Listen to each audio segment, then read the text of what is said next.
Que Dieu vous bénisse. Que sa grâce soit sur vous. Veuillez vous asseoir. Gloire à Dieu. Nous voulons rendre grâce au Seigneur pour cette rencontre. C'est une grâce d'être vivant. Amen. Nous sommes vus l'année passée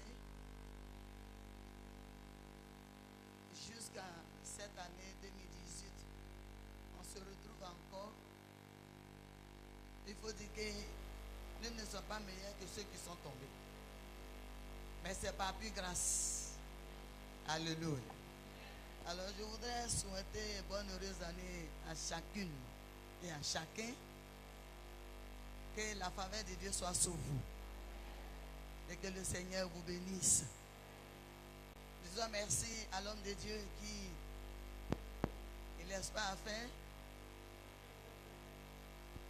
En tout cas, vous avez un bon papa. Il vous aime tellement.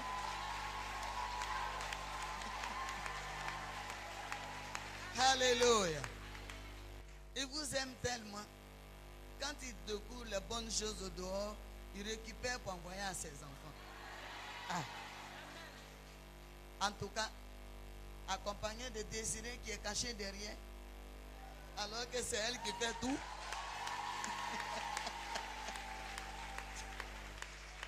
Elle est cachée, mais c'est elle qui fait tout.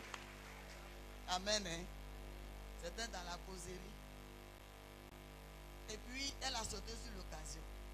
Elle dit, maman, c'est vrai, on va faire ça. Elle dit, toi, et puis qui? Elle dit, ah, Dieu t'a fait dire ça là. Nous, on ne va pas laisser à faire. Je me suis dit, plus le temps passe, elle va oublier un peu. Elle a fait une fois, elle n'est pas oubliée. Alléluia. Parce qu'elle vous aime. Alléluia. Vous avez la salutation des frères et sœurs de l'église, Bethany Prodige et les Wataratons. Amen. Alléluia. Et cette semaine, Dieu nous a fait grâce. Il m'a donné un petit-fils encore. Il vient d'avoir 2 semaines. Et c'est le 15e des petits-enfants. Amen. Hein? Amen. Quelqu'un a dit que alors que toi tu dois faire 12. Gloire à Dieu. Nous voulons dire au Seigneur merci. Merci parce que Dieu, j'ai l'habitude de dire, mais souvent, nos papas, nos tontons ne sont pas d'accord. Oh, c'est la vérité. Je dirais, Dieu aime les femmes plus que les hommes.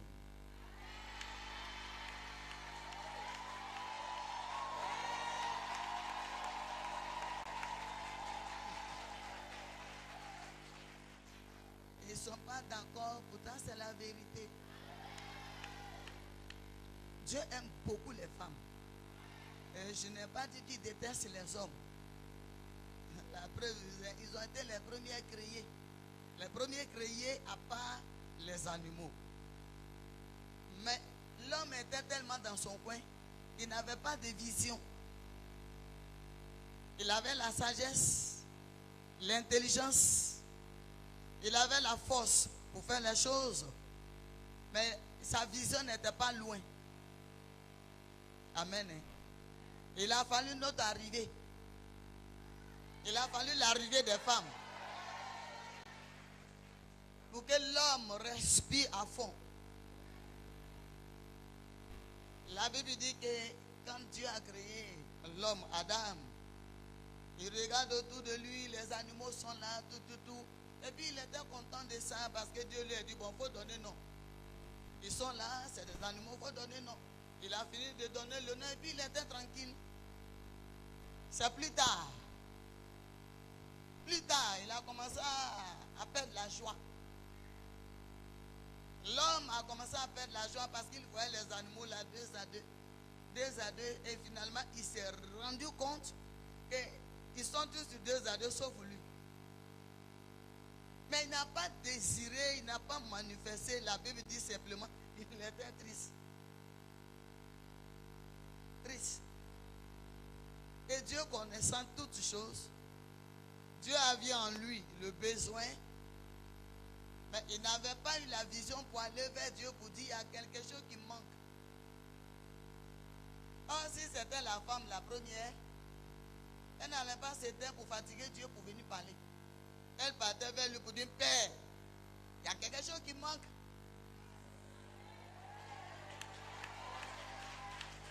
Alléluia.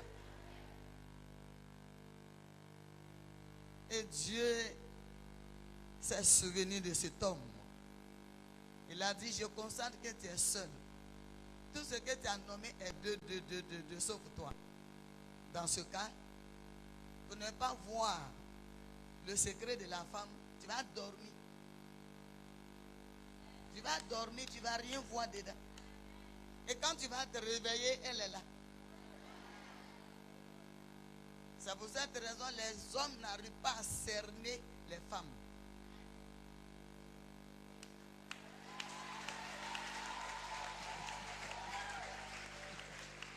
Alléluia.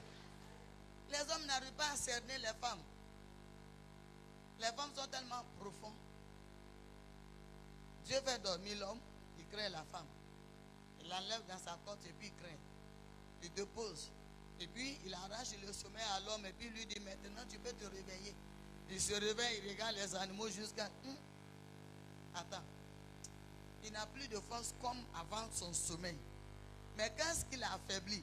Il regarde. Voilà une charmante dame criée. Tellement belle. Quand il a regardé, il a respiré à fond. Il a vu qu'elle là n'a pas de semblable. Il dit, ah, cette fois-ci, voici la chair de ma chair, les os de mes os, et la force de ma force. J'ai remplacé ça par la force. C'est pourquoi vous pouvez voir un homme dans toute sa faiblesse. Il chancelle. Mais une fois qu'il découvre sa côte, il devient stable. C'est nous qui avons envoyé ça. Amen. Hein? Alors si nous sommes capables de rendre un homme stable, nous sommes capables de le rendre heureux, capables de lui donner la joie de vivre, nous n'avons pas raison de gâter cette joie. Là, vous n'avez pas dit amen. Hein? Alléluia. Le thème qui est créé, qui est donné à ce programme, il s'agit de la femme chrétienne à l'église et à la maison. Nous voulons prendre un exemple. Nous voulons prendre un exemple sur Déborah. Exemple sur Déborah. L'embouteillage a fait que nous ne sommes pas vite arrivés, mais on va arriver. Le livre de Déborah nous parle beaucoup de la femme. Mais ce livre est retourné à la création avant d'atteindre là. Voir comment Dieu a fait. Quand il crée l'homme et que lui-même il s'assoit et puis il dit, il n'est pas bon que l'homme soit seul. Il parlait des garçons. Il dit, il n'est pas bon qu'un garçon soit seul. Il va demeurer dans la défaillance. Donc Dieu va juger bon de créer une aide. Une aide. Dieu va créer la femme, mais il va nommer la femme une aide. Il ne va pas dire la femme, c'est l'homme qui a donné le nom. Quand il dit, on l'appellera femme. Mais Dieu, lui, il a donné un seul nom. Le seul nom, il dit, la femme est faite pour être une aide. Ça veut dire que par toi, tout peut devenir possible. Et puis regardez encore l'importance de la femme chrétienne. L'importance de la fille de l'Éternel des armées. C'est que même le Seigneur a dans sa mort, quand le Seigneur serait crucifié pour nous et pour l'humanité, sa résurrection n'a pas été annoncée par les hommes. Ça a été annoncé par les femmes. Pourquoi? Parce que les hommes, ils savaient. Mais ils avaient une crainte en eux. Ils avaient tellement peur. Il fallait qu'ils se cachent. Ils sont allés se cacher quelque part dans une maison. Et c'était l'ensemble des chrétiens, hommes et femmes. Et dans cet ensemble-là, les femmes ont dit, bon, ceux qui ont crucifié le Seigneur, c'est à cause de ceux-là, vous êtes ici. Ils ont dit, oui, il y a un même qui a pris l'engagement pour dire, ah, moi-même, là, comme ces choses, je ne l'ai jamais vu. C'était un homme. On dit, toi, la façon dont ta figure est là, on dirait que tu ressembles à l'un de ses disciples. Oh, ça fout là. Je ne l'ai jamais vu, je ne l'ai jamais connu. Même entendu parler de lui-même. Je n'ai pas entendu. Tellement qu'il avait peur. Oh. Tellement qu'il avait peur, il a renié en même temps. Rapidement et mieux. Mais les femmes qui étaient là, il y avait des femmes. Elles ont dit, nous l'avons vu crucifié. Ils l'ont tué devant nous. Elles ont assisté quand Jésus était à la croix. Et puis, quand on va aller l'enterrer, c'est encore ces femmes-là qui ont bravé la peur. Elles sont parties. Elles ont bravé la peur. Pendant que les hommes disaient, si un marouvien passe sur le toit, on dirait que les soldats là, il y a un qui a grimpé. Mais dans tout ça, les femmes ont dit, restez cachés, nous, on va aller embellir la tombe de notre maître. Et puis elles se rendaient chaque fois au tombeau de Jésus. Elles partaient entretenir le corps. Elles partaient prendre soin de lui. Pendant ce temps, nos tontons étaient cachés. Ils ne sont pas des peureux, mais on dirait qu'ils ont peur. Si tu dis ça des peureux, tu as insulté. C'est pas ma bouche que vous allez prendre pour les insulter. Alléluia. Alléluia. Ils ne sont pas des peureux, mais on dirait qu'ils ont peur, c'est tout. Amen. Hein? Voilà, à toi d'arranger. Alors c'est encore les femmes qui vont aller et ils vont trouver la tombe vide. Ce sont elles qui ont fait la découverte de la résurrection de Jésus. Et ce sont ces femmes-là que l'ange va dire, il n'est plus là, il n'est plus ici, comme il l'avait dit. Comme il l'avait promis, il est ressuscité, il n'est plus ici. Ce sont elles qui sont allées en courant, les hommes ont dit, il y a quoi? Je n'étais pas là-bas. Mais les connaissants, je suis sûr qu'ils ont dit, de toute façon vous courez là, les soldats vous ont poursuivi, mais pourquoi vous venez directement où nous sommes? Changer de route, pourquoi on ne nous tue pas là? Eh les hommes. Alléluia. Et les femmes ont dit non, ce n'est pas un soldat qui nous poursuit. Il n'y a pas un danger derrière nous, mais le maître est ressuscité. Vous avez dit, ah, d'accord. Vrai ressuscité là. Elles ont dit oui, il est ressuscité. C'est maintenant un seul va courir, il va dire, je m'avais foi. Et puis le deuxième a dit, je t'accompagne.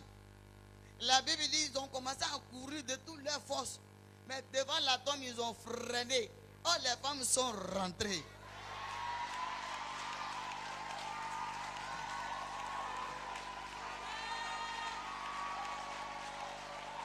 Aïe.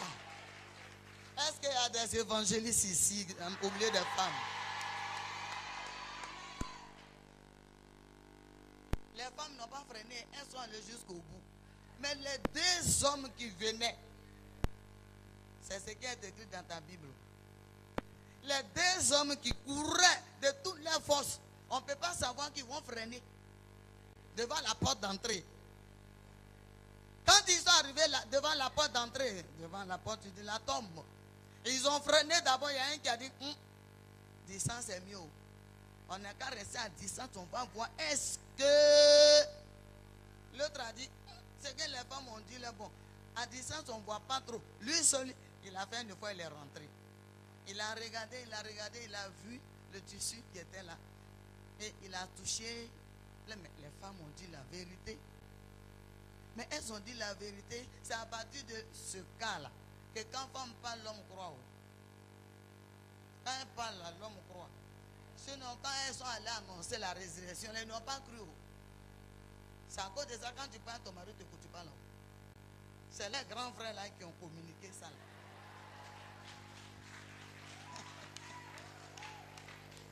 Les grands frères dans la foi, c'est eux qui ont communiqué. L'incrédulité. Alléluia. Alléluia. Mais quand les femmes ont annoncé, les hommes sont allés, ils ont vu la vérité. Ils sont retournés pour dire, ce qu'elles ont dit, c'est vrai. Mais comme nous, on est garçons, et puis ils sont devant. Les femmes ont cru un coup. Il n'y avait plus de peut-être. Il n'y avait pas est-ce que. Elles ont cru, elles sont rentrées. Et elles avaient foi que ce qu'elles ont vu là-bas, c'est la vérité. Il avait dit et il a fait. Donc s'il avait dit qu'il revenait à la vie 3 jours après, il est ressuscité effectivement. Mais encore parmi les hommes, il y avait l'incrédulité là-bas. Jésus va apparaître. Les femmes vont se réjouir pour dire, maître, bonne arrivée, bienvenue parmi nous. Bienvenue à la maison. Bienvenue chez nous. C'est un homme qui s'appelle Thomas qui va dire, c'est pas lui. Pourtant, il sait qu'il avait dit qu'il allait ressusciter. Mais malgré cette parole accomplie, lui encore, il va dire, c'est pas lui. C'est pas Jésus là qui est là. Mais quand les deux couraient pour partir, il était où? Il était assis, caché. Il ne faut pas le voir dehors. Mais lui-même, il se déplace, il arrive, il dit, c'est pas lui. Pourtant, les femmes, elles ont fini. Elles sont assises, elles disent, le maître est ressuscité. C'est pour cette raison, quand une femme décide, quand elle résout en son cœur de faire l'œuvre, elle avance. Alléluia. Quand elle décide de faire l'œuvre, l'œuvre va avancer. Quand elle décide de servir Jésus, elle est déterminée. Thomas dit, Seigneur, si c'est toi vraiment, je vais m'approcher de toi et puis ça ne s'arrête pas là. Je vais voir les clous de tes mains. On t'a crucifié devant moi, je vais voir trace. Les femmes ont dit, mais tu veux réaliser quoi là? Mais c'est le maître. On croit. C'est lui. C'est pour cette raison, quand il m'a dit, ma fille Hélène, j'ai accepté le nom. J'ai dit, lui là, il n'est pas comme l'autre. Le faux que j'ai connu là, ils ne sont pas la même chose. Alléluia. Mais les hommes ont combattu, mais qu'est-ce que c'est Dieu qui t'a donné le nom? Il dit, ça ne m'intéresse pas. Je ne crois pas là. Ça ne m'intéresse pas. Lui que j'ai vu là, je n'ai jamais vu ça à la mosquée. Celui que j'ai vu là, la façon dont je l'ai vu là, il n'a pas son semblable quelque part. Je crois un point, un trait. C'est pourquoi quand j'ai dit à mon mari, tu n'étais pas là, le Seigneur est venu ici, je l'ai accepté. Et puis il a dit, il a déposé tout ce qu'il avait à main, il m'a attrapé, puis il m'a bien boxé. Et puis j'étais heureuse dans ça. Parce que ce que j'ai vu, il n'a pas vu. Et puis il ne verra pas. Vous n'avez même pas dit amen. Je le dis parce que la vision que Dieu t'a donnée, il n'a pas donné à ton mari. Il n'a pas donné à ton mari. Ce que Dieu te montre là, il ne montre pas à ton mari. Donc quand tu crois, il doute. Il dit, de toute façon tu parles beaucoup là. Tu es sûr que tu prouves que c'est Dieu qui t'a parlé. Ce que tu as vu là, tu es sûr que c'est Dieu vraiment, tu as vu. Ce n'est pas de sa faute. C'est une histoire de petits frères des anciens. Alors cette vision que Dieu vous a donnée, il n'a pas donné aux hommes parce que ce n'est pas prévu pour eux. C'est pour nous. Amen. Hein? Laissez-moi vous dire de remarquer quelque chose maintenant, précisément en Côte d'Ivoire. Les églises où c'est une femme qui a la tête, ce n'est pas les femmes qui combattent, c'est les hommes. Dis, mais toi, tu t'en vas dans une église et puis c'est une femme qui est à la tête. C'est une femme qui est leader là-bas. C'est pas normal, ça n'existe pas, il faut quitter là-bas. Simplement parce qu'il n'a pas la même vision.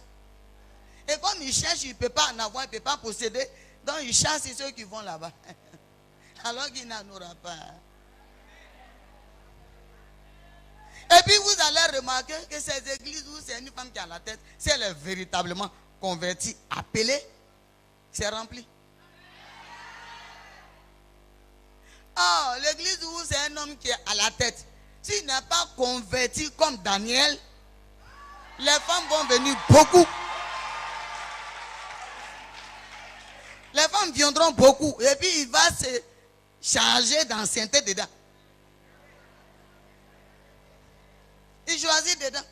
Même s'il est marié, les 5 doigts là portent alliance. Il est marié, remarié. Mais dans l'assemblée là, quand il prêche ici, l'onction est trop, c'est qu'il a vu quelque chose de à part. Amen. Hein? La femme est tellement importante entre les mains de Dieu. Au point où le livre de Déborah, en son temps, la Bible nous dit dans Juge, chapitre 4, Juge, chapitre 4, vous allez voir à partir de, on peut prendre à partir du verset 4, sinon verset 1 à 7, Juge, le chapitre 4, le verset 1, le verset 7. Ce livre nous parle de Déborah. En son temps, il y avait des hommes de Dieu. Au temps de Déborah, il y avait des hommes de Dieu, des apôtres, des docteurs. Il y avait les évangélistes. Il y avait des grands hommes de Dieu. Mais Dieu, il va se saisir d'une femme. À l'époque de Déborah, il y avait une situation compliquée pour les chrétiens. Je dirais une guerre. Une guerre entre les chrétiens et les païens. Et cette situation-là, ça a effrayé beaucoup les hommes de Dieu. Les chrétiens hommes, ils avaient peur de sortir. C'est Déborah que Dieu va choisir et puis il va lui parler. Vous pouvez lire pour moi. Déborah chapitre 4. Juge chapitre 4. Au verset 1. Les enfants d'Israël firent encore ce qui déplaît à l'Éternel. Les enfants de Dieu, le peuple de Dieu venait de pécher. Ils avaient fait quelque chose qui n'a pas plu au Seigneur. Et Dieu a manifesté son mécontentement. On continue. Après qu'Éhoud fut mort, au verset 2. Et l'Éternel les vendit entre les mains de Jabin, roi de Canaan, qui régnait à Hatzor. Dieu va les livrer à l'esclavage. Parce qu'il n'était pas content d'eux. Le chef de son armée était Sisera et habitait à Arasot Goïm. Et il y avait une armée. Et cette armée avait pour un chef. C'est-à-dire, si peut-être on peut appeler un général à la tête de cette armée. C'est de ça que le passage parle. Les enfants d'Israël crièrent à l'Éternel. Les enfants de Dieu ont commencé à crier à Dieu parce que ça n'allait pas. Il y avait un problème. Pourtant, le chef de l'armée physique, Chanel, était là. On continue. Car Jabin avait 900 chars de fer et il opprimait avec violence les enfants d'Israël depuis 20 ans. Ce chef de l'armée, il était tellement inversé. Il était tellement content de faire du mal aux chrétiens. Pendant 20 ans, il maltraitait les chrétiens. Mais il y avait des apôtres, il y avait les prophètes, il y avait les docteurs, il y avait, vous dites quoi encore? Il y avait les évangélistes. Ils étaient là. Tout ce peuple-là, tous ces bons hommes de Dieu, ils étaient là. Mais il n'y a pas un qui a pu dire un seul mot. Je me demande même s'ils étaient chrétiens, mais est-ce que ce n'était pas sous forme? Puisqu'ils ne priaient même plus pour ne pas qu'on les découvre. Je suis sûr qu'en ce temps-là, si quelqu'un chrétien tentait de lever la voix, c'est ceux-là, ils vont te persécuter. Toi, tu veux qu'on y tue. Tes prières là, c'est pas toi celui qui est spirituel. Hein. ne faut pas trop prier, ils vont savoir que nous sommes ici. Ils étaient cachés. Et ce faux roi-là, sinon ce faux général-là, avec sa force, l'armée, ils ont maltraité les enfants de Dieu. Pendant 20 ans. Et c'est beaucoup. Oh. Pendant 20 ans. C'est cette même souffrance-là que tu traverses. Il y a un chef de l'armée qui s'appelle Goliath dans ta famille, qui est un sorcier dans la famille. Depuis la famille paternelle, maternelle, ce sorcier-là assis là-bas, il fatigue les enfants de cette famille-là. Et des années, ça tarde, ça traîne, ça dure. Au point où tu échoues chaque fois. La promesse est là, mais tu ne rentres pas dedans. Dieu a dit, mais tu ne vois pas. On prophétise sur ta tête, mais ça ne vient pas. Tu fais des jeûnes et prières. Et quand tu finis les jeûnes et prières, tu te retrouves à la même place. Au point où tu étais obligé d'aller faire même le jeûne de Mardoché. Mais le problème continue parce que ce faux chef de l'armée est encore dans ta famille. Alors les enfants de Dieu, dans cette souffrance de 20 années, ils vont tourner vers Dieu. Ils se sont sentis limités, fatigués. Et ils vont faire face au Seigneur, ils vont crier à Dieu. Ils vont crier à lui. Et qu'est-ce qu'il va faire? On dit dans ce temps-là, au verset 4, Déborah. En ce temps de cette souffrance, où les enfants de Dieu ont commencé, après la souffrance, après tout ce que ce général a fait sur ce peuple de Dieu, quand ils ont tourné vers Dieu, crié en ce temps-là, de crier à Dieu, de pleurer devant Dieu, de gémissements, de lamentation, des larmes, du mépris, du rejet. Quand ils ont levé leur voix vers Dieu, la période là, en ce moment, en ce temps, il y avait quelqu'une quelque part. Il y avait quelqu'une quelque part qui était cachée et c'était son temps pour que Dieu la révèle. Amen. Pour qu'elle soit révélée au monde entier. Amen. Mais je suis en train de dire à quelqu'un parmi vous que c'est ton année pour que toi tu sois révélé. Amen. Pour que Dieu révèle ton ministère. Amen. Pour que Dieu révèle ton talent et tes dons. Amen. C'est le temps pour Dieu, pour te révéler ce qui est caché en toi. Où tu penses que tu es incapable. Où tu te méprises toi-même. Tu te minimises toi-même. Où tu penses que ça là, c'est les autres qui peuvent faire, moi je ne peux pas. Où tu penses que je ne peux pas aborder quelqu'un pour dire Jésus t'aime. Où tu penses que tu ne peux pas t'approcher de quelqu'un parce que tu n'as rien. Où tu as l'impression que ce que tu es, tu n'es pas comme les autres. Tu voulais ressembler aux autres. Reste naturel. Reste naturel. Le talent de l'autre n'a rien à voir avec toi, ton talent. À chacun, Dieu a distribué ce qu'il lui faut. Pourquoi ici on ne trouve pas place assis? Yes. Alléluia. Amen. Yes. Alléluia. Amen. C'est le temps. C'est le temps que Dieu a choisi pour te dire, femme, voici ce que tu es. Tu es important et puis tu as des capacités. Tu as des talents cachés en toi. Ce que tu es dans ta famille, tu es unique. Ce que Dieu a mis en toi là, tu es unique dans ta famille. Tu as des soeurs, tu as des grandes soeurs, tu as des petites soeurs. Malgré leur beauté, malgré ce qu'ils ont, mais ce que tu as, elles n'ont pas. Amen. Toi au moins Dieu a décidé de t'appeler évangéliste. Pourtant il n'appelle pas tes soeurs comme ça. Mais c'est un nom qu'elle ne peut pas avoir. C'est toi seul qui as. Et c'est toi seul qui peut porter ce nom-là. Alléluia. Amen. Et au temps de Déborah. Dans ce temps-là, Déborah, prophétesse, femme de Lapidote, était juge On en dit qu'elle Israël. était prophétesse. Elle avait la qualité de prophétesse. Elle était choisie par Dieu, établie par Dieu. Et en ce temps-là, on dit elle était là. Et de deux, dans sa tâche de servante de l'Éternel des armées, elle était femme au foyer. Oui. Elle était mariée. Et en dehors du mariage, Elle était juge en Israël. elle était fonctionnaire comme toi et moi.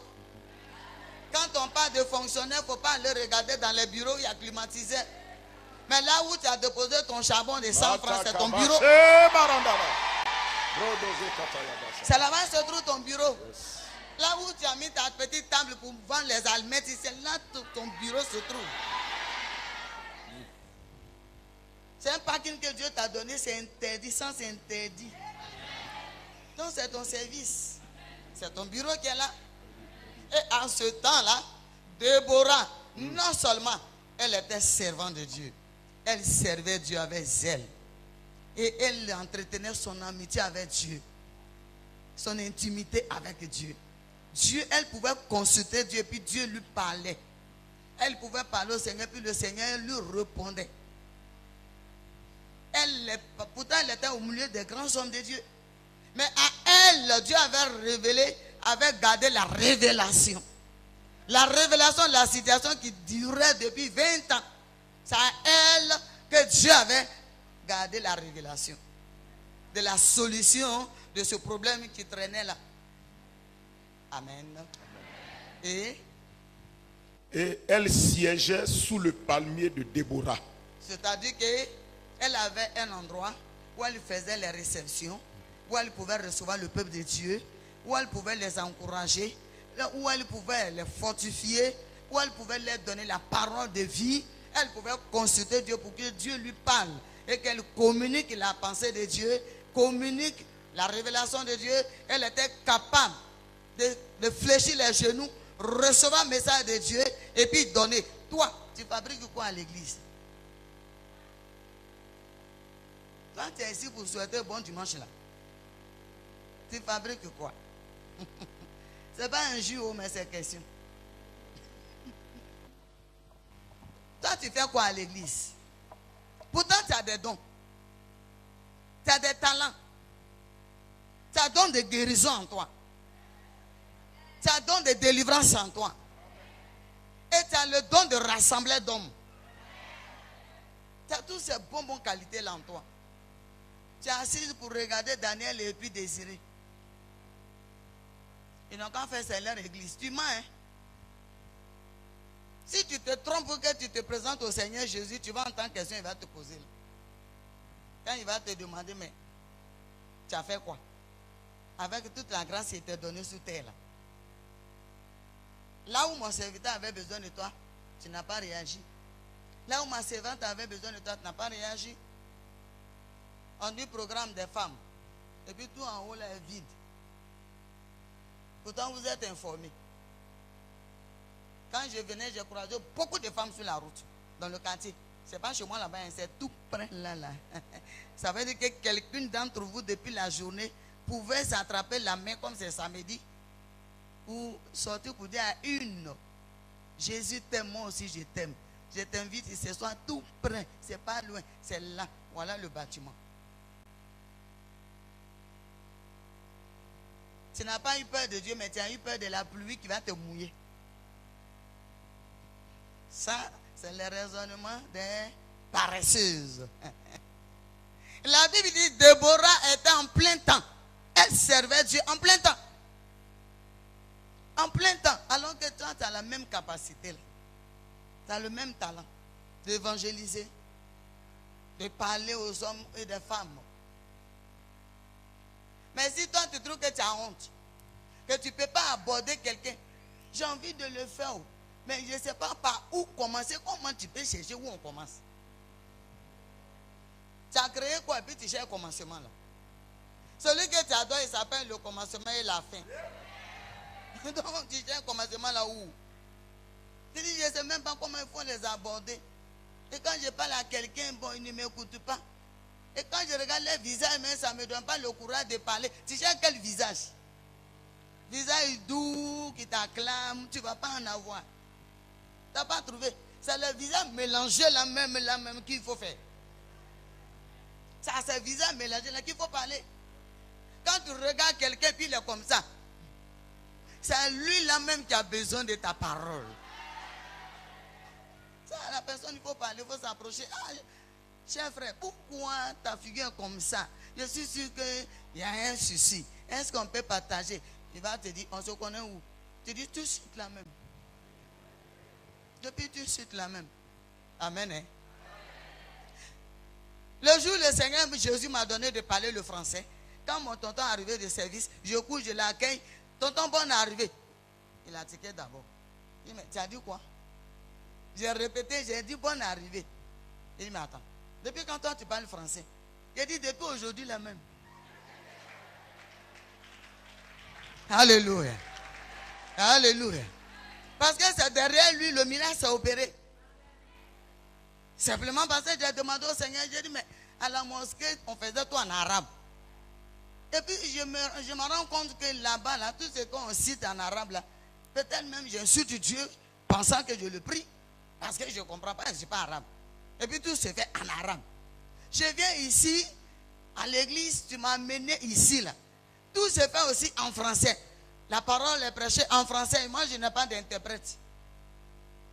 Si je vois les gens baisser les têtes, c'est qu'on dit de prier. Pourquoi?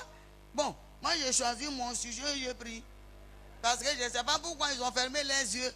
Je sais que l'homme de Dieu a dû demander, prions. Mais prions pourquoi? Je ne sais pas. Parce que je n'entends pas. Je ne comprends pas français. Il ne parle pas mon djoula là. Quand j'ai dit au Seigneur, mais là-bas, là, tout se faisait en arabe. Ici aussi, où toi, le véritable se trouve, tu es invoqué là. Il faut toi en français. Bon, celui que tu as mis à la tête, lui, il parle français. Maintenant, ceux qui comprennent là, ils sont des bénéficiaires et moi. Dans ce cas, faites tomber les écailles de mes oreilles. Donne-moi de comprendre le français et donne-moi de parler le français. Et puis je me lève un matin et il me dit, va acheter une Bible. D'accord, si j'arrive là-bas, là, c'est français, il parle. De faire comme il dit, laisse-moi ta bouche. Waouh, ça là, on n'attend pas demain soir. On n'attend pas demain soir, enfin, où on dit, il faut me laisser ta bouche là. Il faut courir. J'ai pris l'argent. Je ne sais pas combien ça va coûter, je suis parti. Et c'était à l'église. Il y avait une petite bibliothèque là-bas. Donc il y avait les frères qui vendaient les revues, les Bibles, autres. Tellement contente parce que Dieu me dit d'aller en avoir aussi pour moi. J'arrive devant le frère, c'est sorti comme ça. Bonjour frère. Il m'a regardé quand il a grimpé pour bien me regarder. Parce qu'il était dedans, comme je suis bien grand de taille là. Donc il a grimpé pour bien me regarder. Il m'a dit, ah, tu parles français? J'ai dit oui. Il dit ça alors? Mais tu es ici depuis des temps là. Tu ne parles pas à quelqu'un, tu n'as rien à dire, tu ne dis rien. Bon. Non, on dit bonjour, c'est comme ça, et puis tu t'en vas. Donc tu parles français? Il dit oui, depuis ce matin là, je parle français. Alléluia. Alléluia.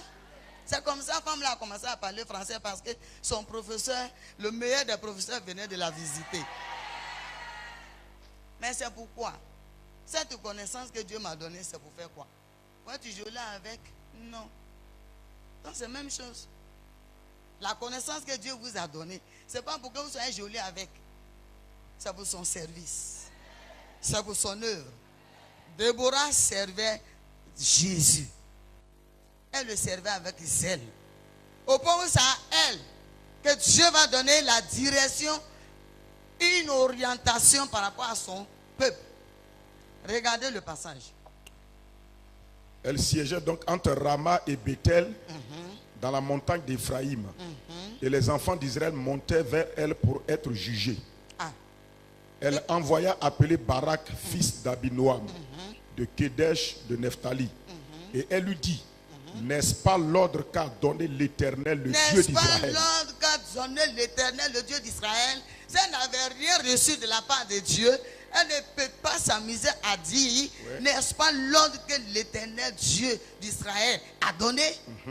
Dieu a parlé, il a donné l'ordre. Et voici l'ordre que Dieu a donné. Voici ce que vous devez faire. Et puis il va donner. Va, dirige-toi sur le mont Tabor et prends avec toi 10 000 hommes des enfants de Nephtali et des enfants de Zabulon.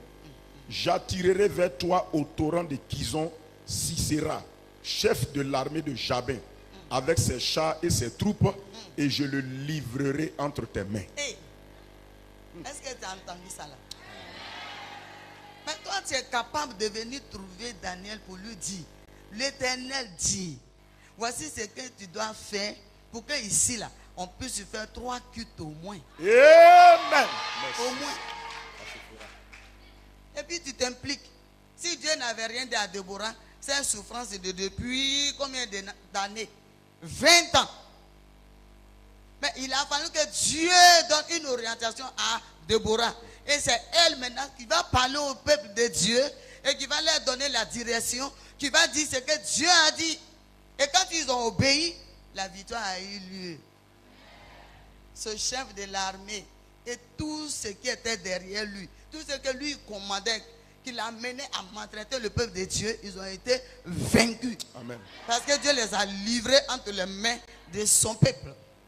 Moi, je suis sûr que si toi, tu te mets à servir Dieu véritablement, sans regarder ce que ta soeur dit, sans regarder ce que l'autre va dire, c'est une histoire pour votre maladie grave, c'est que si je me lève à faire ça là, ils vont dire, donc c'est moi, donc c'est elle. Elle veut dire quoi? Elle veut dire quoi? Celle-là, elle veut dire quoi? Si tu ne veux pas qu'on dise, elle veut dire quoi? C'est que ce que tu es en train de faire là est du diable. Un vrai chrétien, quand il marche, il ne croise pas Satan, c'est que les deux vont chemin. Yes! Que répète ça, maman, il faut répéter. C'est que vous marchez ensemble. Oui. Sinon, si tu veux véritablement te détacher des œuvres sataniques, quelqu'un va dire, mais tu veux dire quoi? Ouais. Ce que tu es en train de faire dans l'église, là, si ça plaît à Dieu, les autres vont chercher à te décourager. Ils vont chercher à dire, mais toi, tu veux dire quoi? C'est toi qui peux faire ça là. Alors, il faut laisser, nous, on a fait ça il y a longtemps et puis on n'a rien trouvé dedans. Ils vont te dire ça. Celui qui te dit ça, il faut dire, j'ai trouvé mon sorcier qui veut m'amener directement en enfer. Mais je ne vais pas aller là-bas. Je vais servir ce Dieu d'ici là. Amen. Pas avoir le courage. Si tu veux qu'on dise, oui, ma soeur, tu as décidé de faire telle chose, mais vas-y. Si tu attends ça là, tu ne vas rien faire. Si c'est Dieu qui t'a parlé dans ta chambre, quand tu te lèves là, arrête d'aller avertir les autres. Joseph a averti ses frères de ce que Dieu allait faire. Vous avez vu combien ça l'a coûté, non? Prison, mouriment, annonce, dévoration. Il a vécu tout ça là à cause de sa bouche. Si Dieu t'a mis à cœur de faire quelque chose, quand tu te lèves là, cours. Yes. Cours, il faut aller faire. Oui. Regarde les grands hommes de Dieu au temps de Déborah. Mais Dieu les a laissés. C'est à Déborah qu'il est parti parler, qu'il a donné la révélation, la victoire de son peuple. Et ils ont obéi, ils ont eu la victoire. Et vous pensez que les hommes de Dieu à l'époque, ils n'ont rien dit? Vous pensez qu'ils ne l'ont pas persécuté? Ils l'ont bien persécuté. Mais elle s'en foutait parce qu'elle faisait la volonté de Dieu. Ici, l'œuvre a besoin de vous. Amen. Hein? Amen. L'œuvre de Dieu a besoin de vous. La femme de votre papa, elle devait être assise et puis donner des orientations. Vous partez là où vous vous sentez coincé, vous revenez vers elle. Pour venir lui dire simplement, on est parti. Il y a un côté ça a marché, un côté ça n'a pas marché. Vous n'avez pas dit amen. Là où ça n'a pas marché, elle va dire, bon, faisons comme ça, comme ça. Et puis elle-même, elle peut se lever, puis elle se met devant. Et vous partez. Ça va marcher. Et regardez le peuple de Dieu qui est venu vers Déborah. Non seulement elle a donné une orientation, mais l'homme de Dieu, les hommes de Dieu qui étaient à l'époque, à tous ceux que Déborah a donné la révélation, la solution, ils ne sont pas partis. Ils ont dit, ce que tu as dit, c'est vrai. Dieu a dit, on est d'accord. On est d'accord avec la parole de Dieu. Mais j'ai dit, oh, si tu te mettais devant nous, ce n'était pas bon. Non, on ne veut pas partir solo. C'est à toi que Dieu a donné la révélation. On ne veut pas partir seul. Si tu te mets avec nous, devant nous, on va aller et puis on sait que ça va marcher. Ça s'appelle ça comment? L'union. Ils se sont mis d'accord avec elle. Et quand ils sont partis, la victoire a été totale. Alléluia. Amen. Alléluia. Amen. Vous pouvez faire la même chose avec Désiré. Si vous la voyez, que vous posez des questions, c'est qu'elle va donner comme une orientation. N'allez pas critiquer ça. Ne juge pas ça. Parce que là, vous jugez Jésus en direct. Et quand c'est comme ça, si à la maison ça ne va pas, ce n'est pas la faute de Dieu, ce n'est pas non plus sa faute. C'est toi qui as invité ça. Tu vas inviter les problèmes à la maison sans t'en rendre compte. On est d'accord? Ouais. Alléluia. Amen. Ils ont insisté que Déborah soit avec eux. Elle se met devant. Elle n'a pas regardé que c'était des hommes. Qu'il y avait des grands hommes de Dieu dedans. Ils ont dit, on a besoin de toi. Vous aussi faites tout pour que l'homme de Dieu puisse vous dire, on a besoin de vous. Voilà une œuvre à faire, voilà évangélisation à faire, voilà tel programme. Et vous-même, vous pouvez provoquer ce programme-là. Vous venez dire, papa, voilà ce qu'on a eu, on veut. Et on veut spécialement pour les femmes de ce quartier, on veut faire évangélisation, femmes spéciales. Pour que celles qui ne sont pas dans le lot de spécialité, qu'elles rentrent dedans.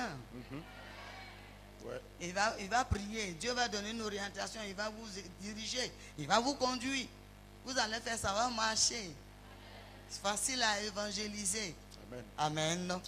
Deuxième partie de Déborah, c'est qu'elle était mariée. Elle était mariée. Maintenant, elle faisait comment pour que son mari, dont on parle, et puis on dit son nom. Son nom est écrit dans ta Bible. Lapidote. On dit ça s'appelait Lapidote. Lapidote. Lapidote, ça veut dire qu'il pouvait devenir facilement. Venez pour elle. Vous entendez non là, non? Son nom la ressemble comprimé. Son nom la ressemble médicament. Donc ça veut dire que quelque part c'était compliqué pour elle. Mais elle faisait comme et puis elle réussissait à jouer ces trois rôles. Elle jouait un premier rôle qui était la servante de Dieu. Deuxième rôle, foyer. Troisième rôle, son travail personnel. Elle faisait comment pour que son lapidote là ne parle pas. Pour qu'il la laisse aller s'asseoir sous l'arbre de Déborah. Pour pouvoir recevoir tout ce qui montait vers elle. Elle avait un programme bien établi. Un programme très bien établi. Ça veut dire qu'elle avait un temps pour Dieu, un temps pour le foyer, un temps pour son service personnel. Vous faites comme et puis chez vous à la maison on dit non. Ou ton mari est obligé de dire, tu t'en vas encore. Tu dis, ah, c'était pas fini. Tu as fait comment pour qu'il te demande comme ça? Tu t'en vas encore là. C'est qu'il n'est pas content. On est d'accord, non? Tu t'en vas encore. Ça veut dire qu'il n'est pas content de te voir partir. Ça veut dire que tu n'as rien fait de bon là-bas. Donc quand il fait ça, c'est qu'il voit là, qui va faire? Il est obligé de te demander, tu t'en vas encore. Ce qui signifie, c'est qu'il reste là, qui va terminer. C'est ça le problème. Ouais. Et moi aussi, je suis servant de Dieu, non? Je suis servant de Dieu très haut, le Dieu d'Israël. Et en même temps, je gérais le foyer, les enfants. Et puis, je faisais mon travail aussi. J'étais entre ces trois choses comme Déborah. Mais mon problème, c'est quoi? Quand je me levais le matin, la première des choses, c'est bénir Dieu d'abord. Parce qu'on s'est réveillé. Et j'avais la possibilité de réveiller mon tonton pour qu'on bénisse Dieu ensemble. Si l'homme qui ne dort pas, il est difficile à le réveiller. Très difficile à le réveiller. Lui, il était encore habillé. Il était tellement violent. Si tu as fait comme ça, une fois, deuxième fois, il faut toucher ailleurs. Ça veut dire qu'il a un œil pour regarder la direction de ton bras qui arrive. Quand il envoie pour lui, là, toi seul, tu es d'accord. C'est au courant que tu l'as vraiment réveillé. Amen. Hein? Donc Dieu me donnait les stratégies. Comment le réveiller? Donc si je l'ai touché, je suis déjà debout ici en bas. De là-bas maintenant, je vais vers les orteils. Commence à craquer ses orteils parce qu'il a dormi, donc c'est fatigué. Il faut masser un peu. Ça le réveille. Vous n'avez pas dit amen. C'est pas comme pour toi là où tu dis, tu dors encore. Ah, il fait un jour, on doit prier. Tu dors. Ah, moi j'ai prié pour te laisser. Hein. C'est pas par là, beau. On dit prier. Ah, hein, c'est pas par là. Il faut savoir le réveiller. Si tu sais le réveiller, il va se lever, vous allez prier tranquillement. Vous allez prier ensemble. Ce qui peut l'empêcher de prier demain avec toi, parce qu'aujourd'hui, vous avez prié, c'est que quand tu vas commencer, tu ne finis plus. On dirait, c'est là, tu vas évangéliser ta chambre. Ce n'est pas là d'évangélisation. C'est une histoire de remerciement à Dieu. Mais tu vas commencer, tu es dessus, quand Seigneur mes orteils, mes ongles, Seigneur mes oreilles, et puis mes cheveux, et puis la couleur. Seigneur, tu vois.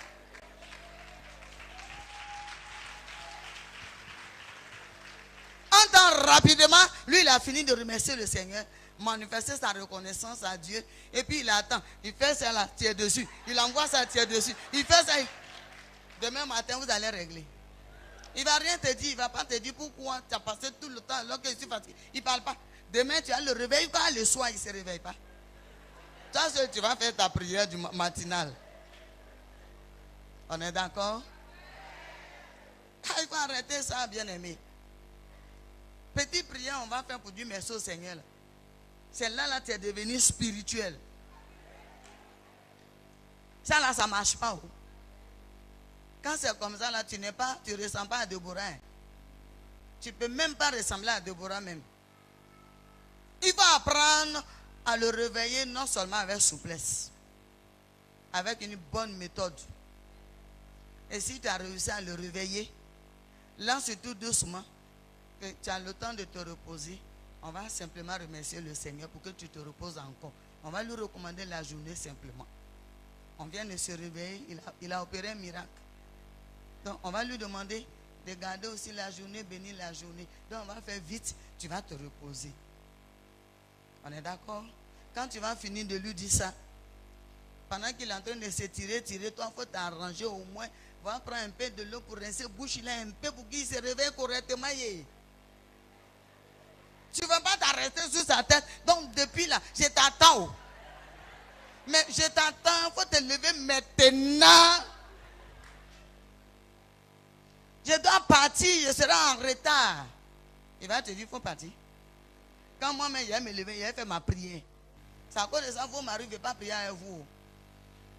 Voilà la cause.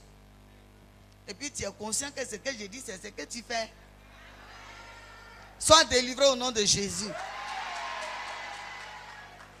Alléluia. Alléluia. On elle était femme au foyer. Mais elle s'organisait comment?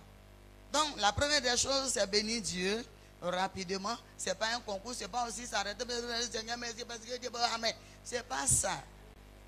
Ce n'est pas ça. Ce n'est pas de ça que je parle. Quand je dis une reconnaissance à Dieu, c'est de prendre soin de lui, du merci pour le sommeil et le réveil. Merci pour mon mari. Merci pour la maison. Merci aussi pour la journée qu'on a entamée avec toi. Dirige-nous. Conduis ce moment, bénis cette journée et garde-nous de péchés contre toi. Au nom de Jésus, amen. Et c'est demain, il va refuser. Mais c'est maintenant tu as dit, quand je regarde les montagnes, je regarde le sol et la terre, aïe. Il y a encore sommeil dans ses yeux, toi tu chantes. Ah. Toi tu chantes. Il a sommeil dans ses yeux, tu regardes les montagnes, aïe. Soyez délivrés. Si tel est ton caractère, tu ne peux pas l'avoir. Et c'est toi, tu vas tuer sa foi. Parce qu'il serait toujours fâché. Amen. Hein? Et c'est dans ça, même voisine aussi, avec le voisin, ils vont te persécuter. Tu vas dire, cela c'est des démons, c'est toi. Ce n'est pas en fait des démons, c'est ton, je regarde les montagnes à cette heure-là. La Bible dit que votre prière ne dérange pas votre voisin. Donc ça veut dire que tu peux prier tranquillement, tout doucement, dans un murmure doux. Et l'exaucement va courir vers toi. Alléluia. Deuxième des choses, quand tu vas finir la prière matinale, libérer ton homme. Lui, certainement, il retourne au lit. Cherche à savoir qu'est-ce que tu peux faire pour son déjeuner rapidement. Même s'il y a une servante. Même s'il y a une servante. Il faut apprendre à faire son déjeuner toi-même. Pour ressembler à Déborah. apprendre à faire sortir ce qu'il peut manger, ce qu'il aime prendre comme déjeuner. Tu connais ça? Amen. Mais tu peux lui donner le dégoût de ton déjeuner parce que tous les jours, c'est... Hein? Tu vois, non? Avocat dans pain, avocat et pain, avocat avec pain. Si il a mangé 2 fois, tu dis, ah, il aime ça. Tu as fait tous les jours. Quand maintenant, quand il voit net, tu commences à vomir. Tu dis, ah, il commence à avoir par lui, on se sent en train de fabriquer là. Tu vas apprendre à changer un peu au moins. Tu as fait un pain avocat, il a mangé. Gloire à Dieu. Ou tu as fini de faire le déjeuner, tu déposes et tu reviens vers lui. Prends soin de finir d'abord et puis tu viens vers lui. Quand tu arrives, tu dis, j'ai fait ton déjeuner. Si tu découvres qu'il est en train de dormir encore, il faut le réveiller avec diplomatie. Il ne faut pas venir t'arrêter pour dire, ah, on a fini de dormir, tu prier, tu dors encore. Aïe, ce n'était pas un concours. Amen. Ce n'était pas un concours, ce n'était pas un examen. Il a fini, il retourne au lit parce qu'il a 1 heure où il se repose pour repartir. Maintenant, si toi tu as fini de faire son déjeuner, il y a de quoi venir te mettre devant lui, essayer de dire son nom tout doucement. Il ne faut pas venir le effrayer, il va penser qu'il y a des brigands qui sont rentrés. Chérie, il serait où? Il y a quoi? Il y a quoi dehors là-bas? Ça vous que tu déjeunes. Oh, c'est à cause de ça que tu as crié pour m'effrayer là, regarde, mon cœur. C'est doucement. Tout doucement. Les médecins même disent que pour la bonne santé, quand tu veux réveiller quelqu'un, il ne faut pas crier son nom. S'il y a des médecins ici, quand on va finir, demandez-les. Il ne faut pas crier son nom. Et puis, quand il se réveille en sursaut, soit il va avoir la migraine, ou il va avoir vertige. Parce que la manière tu l'as réveillé là, ça n'a pas arrangé son corps. Son cerveau peut prendre un coup. Amen. Hein? Maintenant qu'AVC se promène pour chercher des candidats, réveillez-les doucement. Il faut savoir le réveiller. Amen. Alléluia. En tout cas, chez moi, quand j'ai fini de faire le déjeuner et que je reviens pour le réveiller, je vais encore vers les orteils, les mêmes orteils là. Je m'en vais les masser, les tirer. Tout doucement. Je ne vais pas casser. Il ne faut pas aller casser pour toi là. Il ne faut pas aller tomber dessus, attraper. Il va dire, il y a quoi? C'est pour te réveiller. Maman Ouattara a dit, c'est pas ce que j'ai dit. Oh. C'est pas ce que j'ai dit. Alléluia. Alléluia. C'est de passer un doux massage sur ses orteils, ça va le réveiller encore.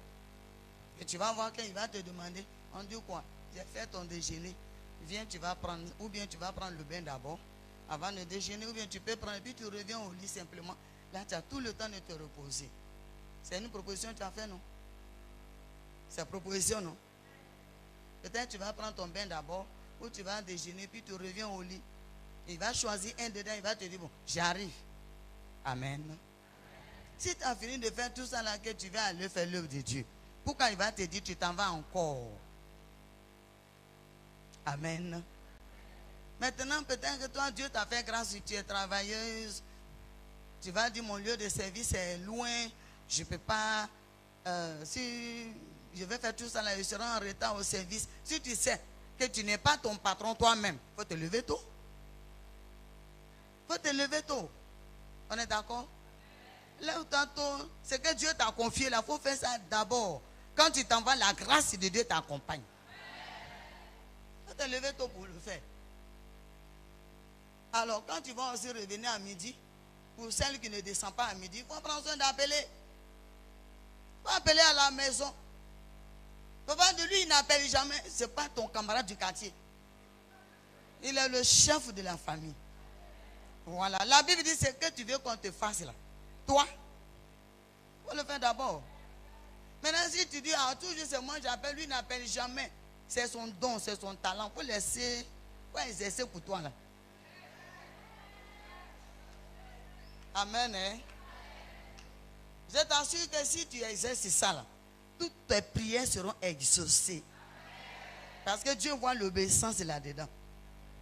Je suis convaincu que Déborah, elle le faisait, elle accomplissait tellement sa part, sa participation de foyer, au point où quand il pouvait aller se mettre sous l'arbre de Déborah, son mari n'était pas fâché. Il n'était pas fâché. Je ne l'ai pas connu. Mais comme moi aussi j'ai fait la même chose, et puis j'ai vu que ça ne créait pas de problème, j'ai continué. J'ai continué, c'est pourquoi même les différents voyages que j'ai effectués. Donc, quand tonton est là, j'appelle. Je sais l'heure à laquelle il est debout. Je sais l'heure à laquelle je peux l'appeler, puis il peut prendre le téléphone. Et je l'ai tellement habitué, au point où quand je l'appelle, je demande sa position. S'il dit il s'en va se laver, il dit d'accord, que le Seigneur te fortifie. Et puis j'attends. S'il me dit il va vers les toilettes, j'attends. Et après, je l'appelle pour dire ça s'est bien passé, c'est bien descendu. Oh oui, j'ai bien chié, ça marche. C'est pas un jus. Les médecins disent celui qui ne chie pas, il est malade. Donc, il ne faut pas créer un studio de prière là. Il faut lui poser la question. Amen. Voilà, tu peux créer un mot chuchu là, mais moi, je ne suis pas dans tourner, là. Afin est tout prêt, puis tu vas aller faire le tour. Ah, tonton, quand tu es rentré au WC là, tu as bien dégagé, tu as bien chié. Oui. C'est descendu, ton dos est bien libéré. Oui. Ça marche. Que le Seigneur te bénisse. Je suis ici, chez moi aussi, tout va bien ici. Amen. Donc, si tu vas dans ton service, même si c'est au marché, va apprendre à appeler ton mari. Va apprendre à l'appeler. Il y a téléphone. Maintenant, si tu n'as pas de téléphone du tout, Kabila, c'est 25 francs. Oh. C'est toi, quand tu vas aller trop parler, tu vas payer 50 francs. Tu vas aller parler beaucoup. C'est ça, peut-être, ça va prendre tes 50 francs. Sinon, appeler tonton, ça va là-bas. Tu es au service, c'est bon. Tout va bien là-bas, que Dieu te garde. Et puis, c'est fini. Au moins, il est habitué à ça. Tu vas voir que si une autre essaie de glisser, rentrer entre vous, ça ne marcherait pas parce qu'elle ne connaît pas ton secret. Et ça ne marcherait pas. Amen. Hein? Ça fait la deuxième des choses. La troisième des choses, le soir, quand tu vas rentrer, comme Déborah le faisait, si tout allait bien et qu'on ne parle pas de palabres dans son foyer, ça veut dire qu'elle était une femme douce. Elle savait parler à son homme. On est d'accord? Mais comme toi, tu as le talent, tu as le don de palabres, donc c'est sur ton mari, tu fais entraînement là. C'est là-bas tu fais ton échauffement là. Avant de parler mal. Il suffit qu'il dise ton nom. Il y a quoi encore? Ça a commencé par là. Bon. Il n'a rien dit encore, il a dit ton nom seulement. Il faut répondre d'abord, et puis il faut savoir répondre quand même. On est d'accord? Il faut savoir répondre à ton homme. Hein? Il est découragé même. Pendant que lui il est en train de dire ton nom pour répondre la maison. Hein? Lui-même il sait que tu es déjà fâché. Et puis tu vas constater, il va te dire bon, après. Parce qu'il n'a plus envie de parler. Ton ah là. Ça veut dire ah, tu me fatigues. On est d'accord, non? Mais quand il t'appelle et que tu viens devant lui, oui chérie, tu dis quoi? Je suis venu. Voilà, ce qui était caché là, il va tout dire. Il va faire sortir tout. Ce que tu n'as même pas demandé, il va tout dire. Tu finis et puis tu le félicites. Alléluia. Tu le félicites. Il ne va pas avoir palabre. Le diable cherche à semer le désordre dans le foyer. Or, quand il y a un désordre dans un foyer, ça va t'accompagner à l'église. C'est un désordre dans un foyer là, ça va t'accompagner à l'église. Et généralement, les sœurs qui créent des désordres dans leur foyer, quand elles viennent à l'église, elles ont toujours quelque chose à dire sur l'autre. Elles ont toujours quelque chose négativement à dire sur quelqu'un. Vous êtes assis côte à côte, hey, à force de faire comme ça, tes yeux vont devenir un poulet. Il ne faut pas logner ta soeur. Il ne faut pas logner ton frère. C'est ce qui ne va pas à la maison là que tu as trimbalé à l'église. Pour éviter, donc changez votre méthode de faire, d'agir à la maison. On est d'accord? Et le soir, quand tu rentres, quel est ton travail? Quand tu arrives du dehors, c'est vrai, tu as passé une journée peut-être difficile, peut-être fatigant même. Et ça, c'est normal. On ne peut pas te dire pourquoi tu dis que tu es fatigué. C'est normal. Parce que tu n'es pas allé te balader. Même balade, là même, ça fatigue. À plus forte raison, tu es parti faire quelque chose. Mais au retour, là, lui aussi, il est fatigué que toi. Parce qu'il réfléchit beaucoup. Lui, il réfléchit, toi, tu as la vision. On se complète.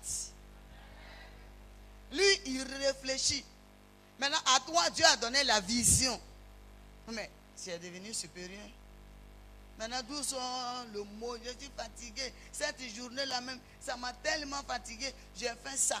J'ai fait ça. Je suis rentré là. Je suis sorti de l'autre côté. Vraiment. Et enfin, ce soir-là, elle me repose au Timao. Le repos dont tu parles là, toi, ce que tu connais. On est d'accord? Tu es en train de lui dire, il ne faut pas réfléchir la nuit là pour faire quelque chose. Oh. Si on va au lit là, chacun n'a qu'à dormir tranquillement.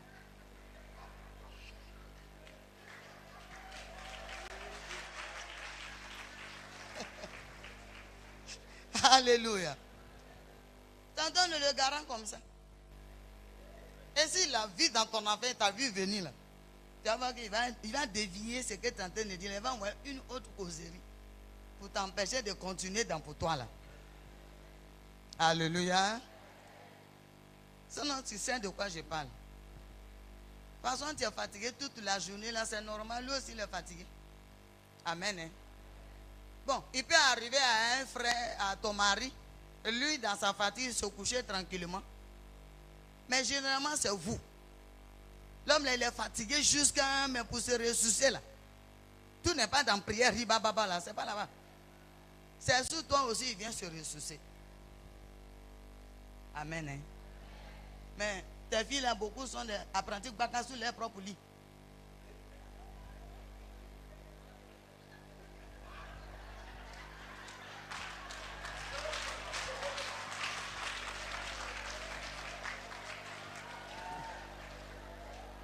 C'est ça. Praise the Lord. C'est ça. C'est une histoire d'apprenti baka. Lui que lui-même il a lutté pour payer là. Tu es venu dormir dessus tranquillement. Tranquille. Et puis tu fais loi là-bas. Sous prétexte que tu es fatigué. Fatigué même. Actuellement, mon dos là, mais un côté a craqué. On s'en fout. Si ça a craqué, lui il a quoi à voir dedans? Amen. Hein? Ou bien ils font tout pour crier par là pour matin. Et puis le soir, quand elle vient là, elle dit, tu penses qu'elle a oublié? Le matin, là, ce que tu m'as dit, là, on n'a pas encore fini. On n'a pas encore fini. Comme Dieu a dit, il faut pardonner, mais il faut qu'on en parle quand même. Mais le soleil s'est couché. Donc, c'est que c'est fini, on n'en parle plus là. On est d'accord? Dieu dit que le soleil ne se couche pas sur ta colère. Maintenant, dans la journée, si tu n'as pas eu l'occasion d'en parler, c'est que c'est fini. On n'en parle plus. C'est passé. C'est une histoire ancienne. On est d'accord? Mais d'où ça, tu es devenu apprenti baka forcé. Oh, Dieu aussi tient compte de ça. Là.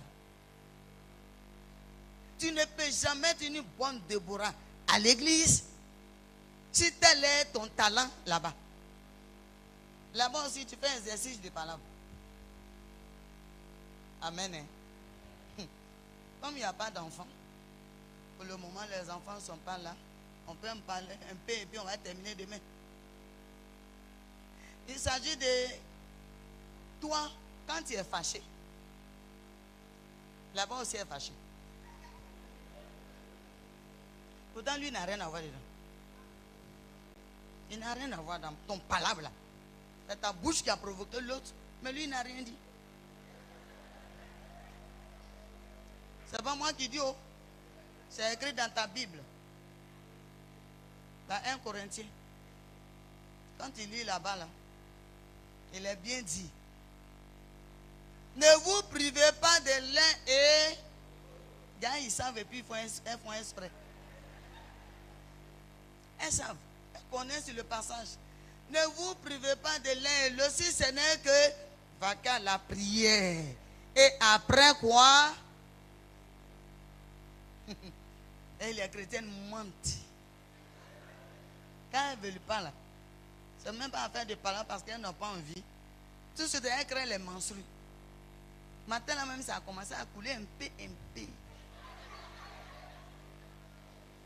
Oh, elle m'a, elle ne veut pas faire. Donc, pour ne pas conduire la péché, elle dit, ça a commencé à couler un peu.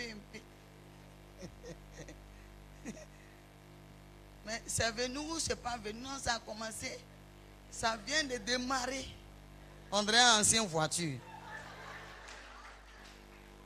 C'est un péché. C'est un péché. Si tel est ton talent, tu ne peux jamais être comme Déborah.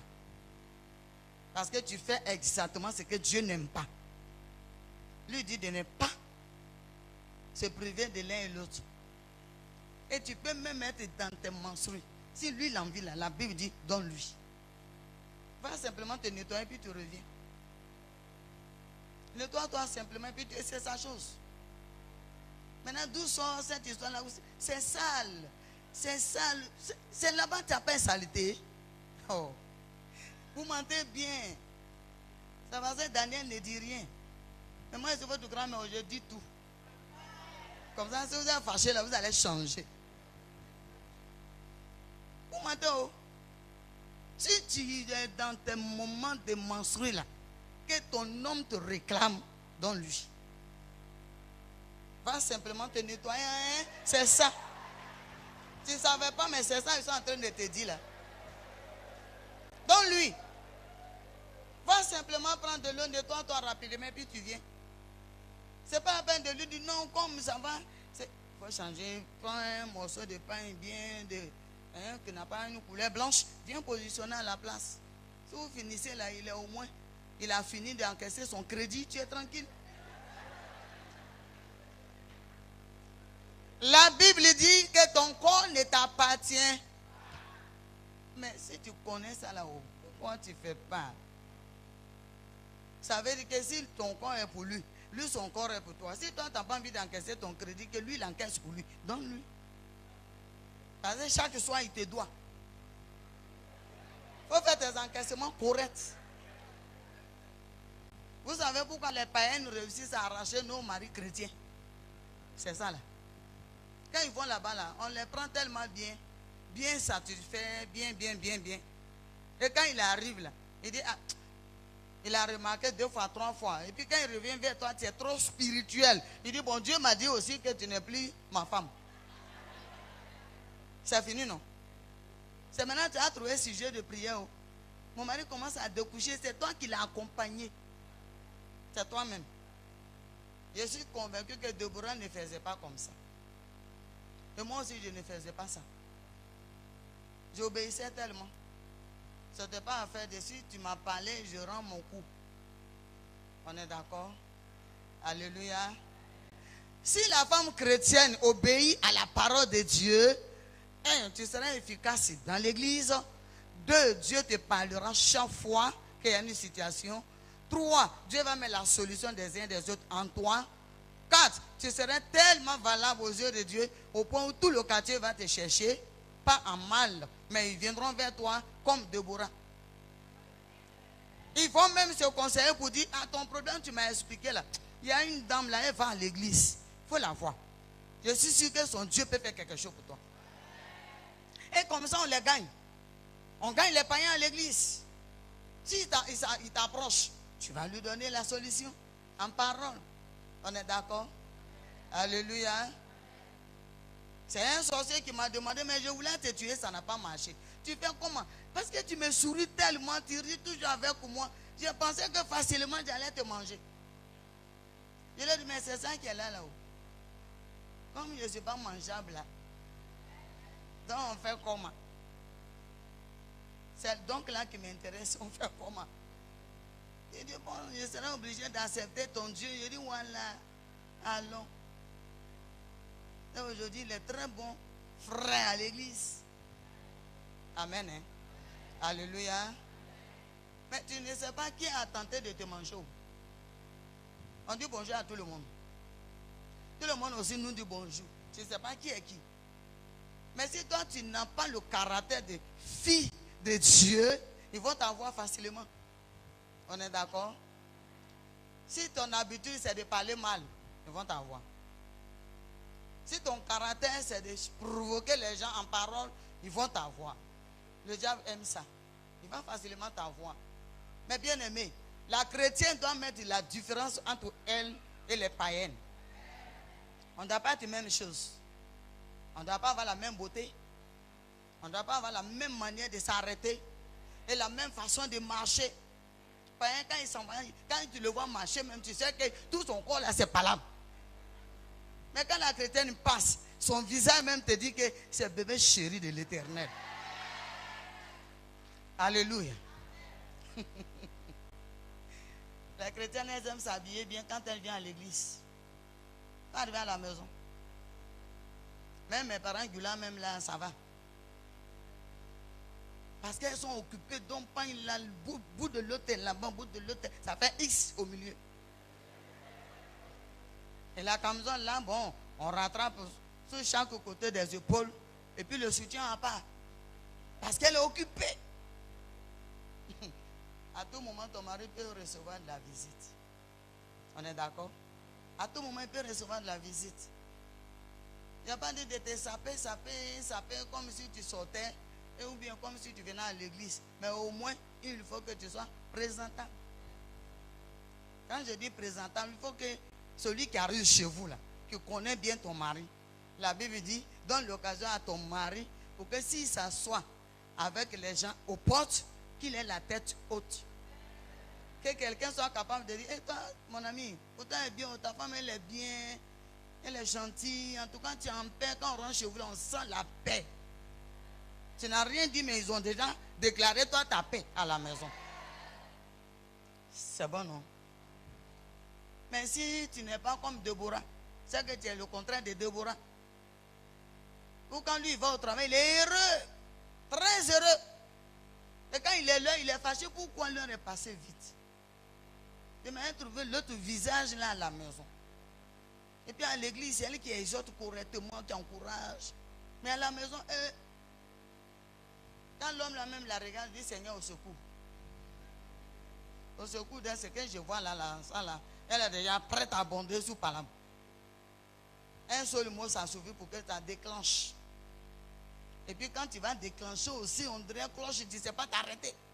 On dit, ma soeur, tu as raison, oui, mais il faut que je parle. Tu dis, mais c'est bon maintenant, oui, mais il faut que je dise tout. Hey, c'est bon. C'est bon. Si tu as commencé à parler, il faut que ça va t'arrêter. Parce que ce n'est pas prédication, c'est pas là. On est d'accord? Alléluia. Alléluia. Bien aimé, qu'est-ce que vous voulez finalement que Dieu fasse pour vous? Dieu, il a ses principes. Ou bien tu es chrétienne, ou tu ne l'es pas. Déborah était chrétienne, convertie, au point où elle servait Dieu correctement, où elle pouvait entendre Dieu lui parler. Mais dans le passé, toi aussi, tu écoutais Dieu. Tu entendais Dieu te parler, te révéler les bonnes choses. Tu les as mis où? Ces oreilles-là sont parties où? Est-ce que c'est Dieu qui ne parle plus? Non, Dieu parle. Il continue de parler. Mais c'est ton caractère, c'est ton comportement qui a bouché tes oreilles sous la voix de Dieu. Au point où Dieu, même s'il parle, tu n'entends pas. Et tu commences à douter, toi-même tu t'introduis. Je ne sais même pas si c'est Dieu qui m'a parlé ou bien si ce sont mes imaginations. Je ne sais pas, mais ce que j'ai reçu là, tu es dans ce que j'ai reçu là. Et puis, le diable est content. Parce qu'il sait que ton talent s'est éteint.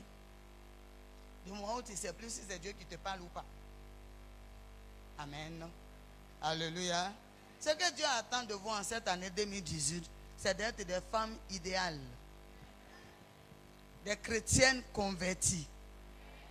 Quand elles arrivent à l'église, que le pasteur et sa femme soient là ou pas, quand ils arrivent, et là ils se déplacent beaucoup parce qu'on voyage. On est tout en partie. Quand ils arrivent, qu'ils découvrent une nouvelle bonne chose ici. Qu'ils constatent qu'il n'y a pas place. Mais il y a eu quoi? Qu'est-ce qui n'a pas marché derrière nous? Ah, papa, on a voulu te faire une belle surprise. Voilà le travail de l'évangélisation qu'on a fait derrière. Amen. Hein? Et quand les nouvelles sœurs arrivent, vous êtes des femmes. C'est à vous de vous occuper des nouvelles femmes. Les nouvelles femmes qui viennent. C'est à vous de vous occuper de. Mais quand toi tu vas aborder cette nouvelle femme qui vient d'arriver à l'église et que tu vas te contenter de critiquer ton église pour lui donner, elle lutte. Elle lutte sur elle pour que ça n'a qu'à finir, elle est sortie. Si elle sort là, elle est sortie où? Elle ne revient plus où? Qui peut critiquer sa maison au dehors? Mais ça là aussi c'est la maison. C'est notre maison. Dis-toi que si tu parles mal de cette maison devant une nouvelle personne, tu l'as chassée. Elle ne reviendra plus.